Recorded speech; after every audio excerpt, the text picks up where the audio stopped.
बिस्मिल्लाहिर्रहमानिर्रहीम। अस्सलाम वालेकुम। 6 क्लास का जो सबक है ज़रा फ़ोन कर लूँ उसके ख़ुलासे के बारे में एक कमेंट था कि ख़ुलासा ज़रूर बताएं। तो उसमें यहाँ पर आगे इस आगाज़ होगा कि मुसन्निफ़ जब बीमार हुआ तो उसे मालूम हुआ कि वो अपने इर्द गिर्द के लोगों में किस कदर मकबूल है।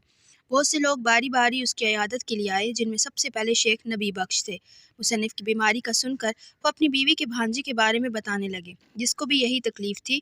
उसके साथ ही दुकान पर फ़ोन करने के लिए मुसन्निफ़ के घर के फ़ोन के इस्तेमाल की इजाज़त मांग ली, जो कि मिल गई। उसके बाद रिटायर्ड थानेदार और मौजूदा ठेकेदार मीर बाकिर अली संदेलवी आए, जो कि कहने लगे कुछ दवा लो, तुम्हारे जैसा अदीब और अंशा परदाज ना मिलेगा। और फिर उन्होंने भी अपने बेटे को फ़ोन करने के लिए इजाज़त मांगी, जो कि मिल गई। उसके बाद प्रोफेसर करीम बख्श, जो कि पहले खानसामा थे, वो आए और कहने लगे तुम्हारे जिस्म में शक्कर की कमी है। और उसके बाद एक नुस्खा तजवीज़ किया। उसके बाद भाई ने कमरे में नोटिस लगा दिया, जो साहिबान भी मिजाज पुरसी को आएँ वो फ़ोन को हाथ ना लगाएं। ठीक है, तो ये जो है वो हमारे पास जो सबक था ज़रा फ़ोन कर लूँ उसका ख़ुलासा है।